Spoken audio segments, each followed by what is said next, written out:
வேளச்சேரியோட landmark என்னன்னா தண்டீஸ்வரர் கோயில் தான். ஏன்னா அந்த கோயில் 10ஆம் நூற்றாண்டை சேர்ந்தது, ரொம்ப பழமையான கோயில். அந்த கோயிலோட கல்வெட்டுல வேளச்சேரியோட நேம் என்னமா இருக்குன்னா வெள்ளிச்சேரின்னு குறிப்பிட்டிருக்காங்க. இந்த சேரி எதை குறிக்கணும்? மருத நிலத்தை குறிக்கும். வயலும் வயலும் சார்ந்த இடம் தான் மருத நிலம்னு சொல்லுவாங்க. இந்த மருத நிலத்துல வாழ்ந்த மக்கள் எல்லாம் விவசாயம் பண்றதா தொழில வச்சிருப்பாங்க.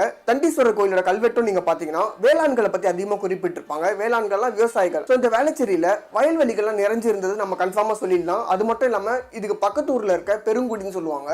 குடின்றதும் மருத நிலத்தை தான் குறிக்கும். அதுவும் விவசாய பூமியா இருந்திருக்கு. எந்த தண்ணியை கொண்டு இங்க விவசாயம் பண்ணிருப்பாங்க நம்ம பார்த்தோம்னா மடிப்பாக்கத்துல ஒரு பெரிய ஏரி இருந்திருக்கு. மடிப்பாக்கம் ஏரியை தவிர வேளச்சேரியிலும் ஏரி இருக்கு. அந்த மடிப்பாக்கத்தோட ஏரியை வச்சுதான் வேளச்சேரி பெருங்குடியில எல்லாம் விவசாயம் பண்ணி இருந்திருப்பாங்க. இப்ப சேரிக்கு இன்னொரு மீனிங்கும் இருக்கு. அது என்னன்னா மக்கள் கூடி வாழ்ற இடமும் சேரின்னு சொல்லுவாங்க.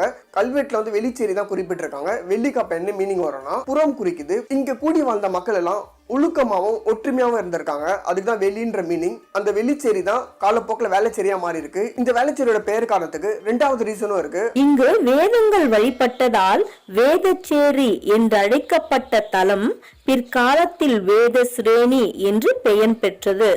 பிரம்மா கிட்ட இருந்த வேதங்களை அசுரர்கள் எடுத்துட்டு போயிட்டாங்க. பிரம்மா பெருமாள் கிட்ட போய் முறையிட்டாரு. பெருமாள் அசுரர்கள் அவங்க கிட்ட இருந்த வேதங்களை பிடிச்சிட்டு பிரம்மா கிட்டே மறுபடியும் ஒப்படைச்சாரு. அதுக்கு தான் பெருமாள் பேரு வேத நாராயண பெருமாள்னு சொல்லுவாங்க.